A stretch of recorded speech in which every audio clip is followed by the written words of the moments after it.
Hey, chào mừng bạn quay trở lại với Nhà Trẻ Tiếng Anh trong series Đọc sách cùng con. Và đây là ngày 4. Big.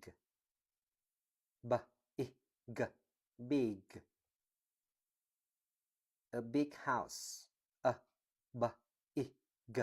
Big. H-O-U-S. House. A big house.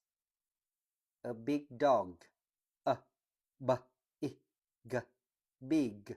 D-O-G. Dog. A big dog. A big car.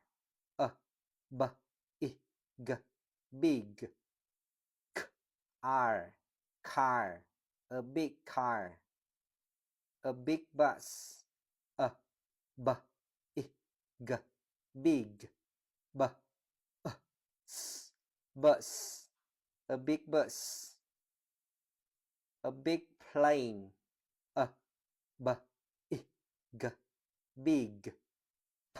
P-L-A-N. Plane. A big plane. A big tree. A-B-I-G.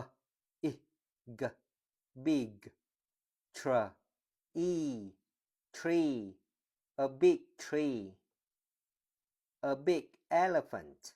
A-big. B-I-G. Big. E-L-E-L-F-A-N-T. Fant. Elephant. A big elephant. A big dinosaur. A-B-I-G. Big. D-I. Die. N-A. S-O-R. Soar. Dinosaur. A big dinosaur.